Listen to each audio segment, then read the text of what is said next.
What is life? A fleeting breath?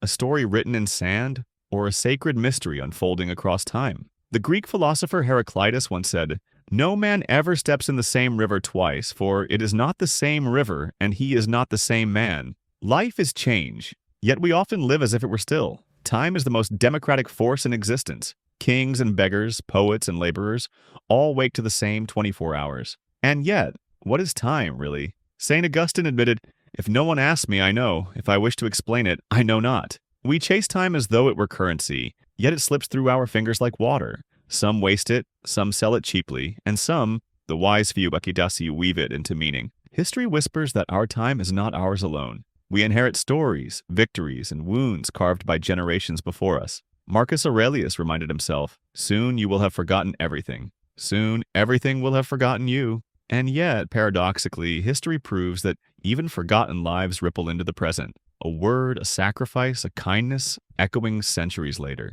What then of relationships? The threads that hold us against the void. From Aristotle's claim that humans are social animals, to modern psychology reminding us that loneliness can wound deeper than hunger, we are shaped in the mirror of one another. To be seen, to be heard, to be loved, this is the essence of being alive. But relationships also teach fragility. They remind us that to love is to risk loss, and to connect is to make ourselves vulnerable. Yet without them, life is hollow, a song with no listener, and work. In a world where many confuse passion with purpose, the question arises, is work a burden or a blessing?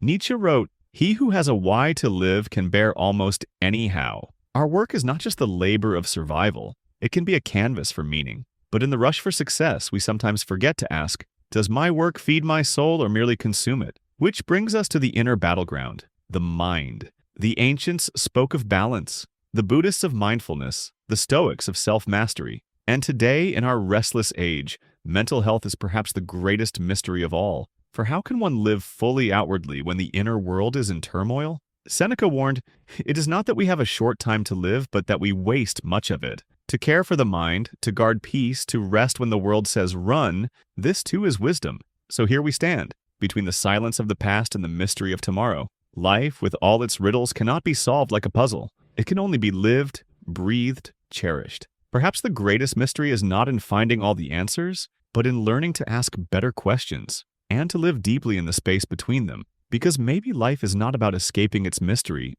but embracing it.